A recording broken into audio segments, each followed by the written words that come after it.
Baiklah sahabat pembelajar, hari ini kita berjumpa kembali. Kita akan membahas untuk materi PPKN kelas 10.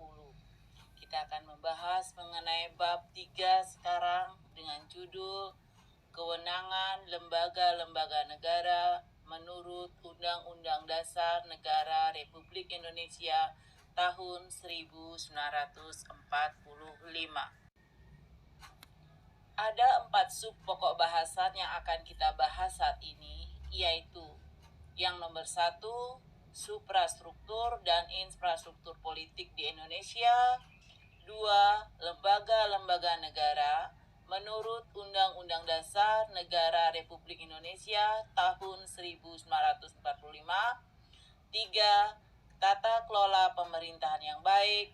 Dan yang terakhir, yang nomor 4, yaitu partisipasi warga negara dalam sistem politik di Indonesia.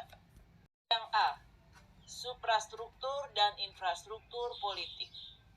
Sistem politik adalah keseluruhan dari berbagai kegiatan dalam negara Indonesia yang berkaitan dengan kepentingan umum, termasuk proses penentuan tujuan, pengambilan keputusan, seleksi, dan penyusunan skala prioritas.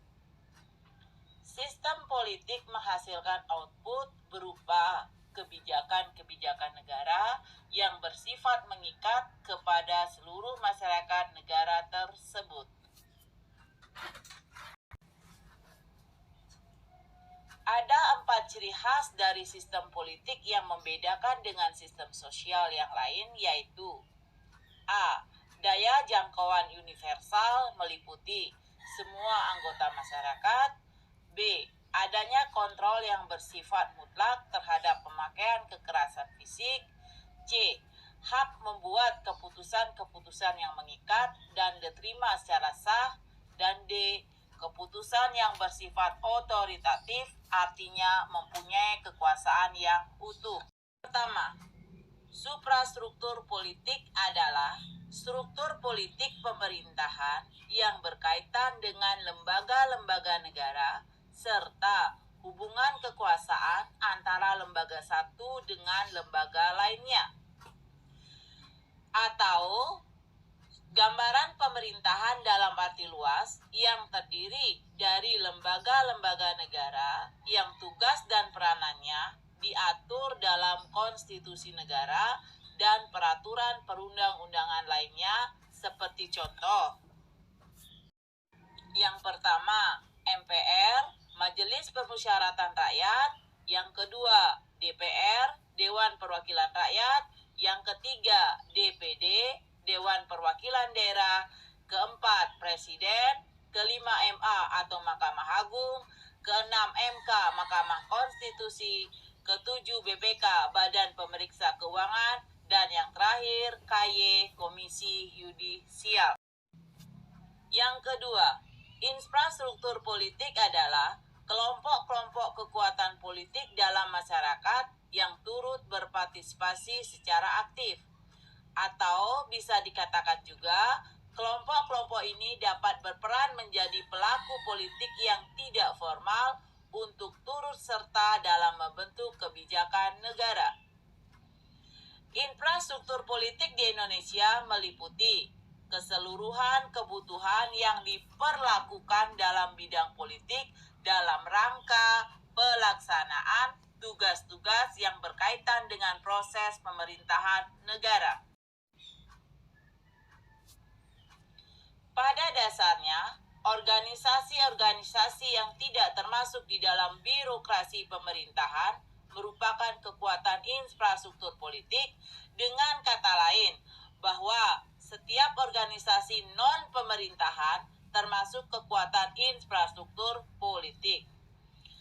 Di Indonesia, banyak sekali organisasi atau kelompok yang menjadi kekuatan infrastruktur politik. Kalau kita klasifikasikan, ada 4 kekuatan infrastruktur politik, yaitu yang A, partai politik.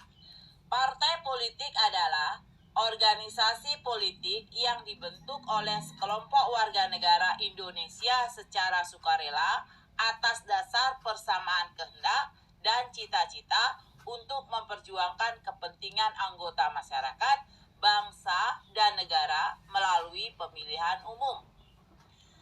Biasanya, pendirian partai politik didorong oleh adanya persamaan kepentingan, persamaan cita-cita politik, dan persamaan keyakinan atau keagamaan.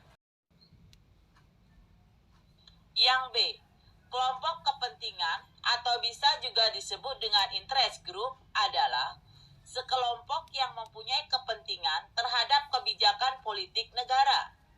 Kelompok kepentingan bisa menghimpun atau mengeluarkan dana dan tenaganya untuk melaksanakan tindakan politik yang biasanya berada di luar tugas partai politik.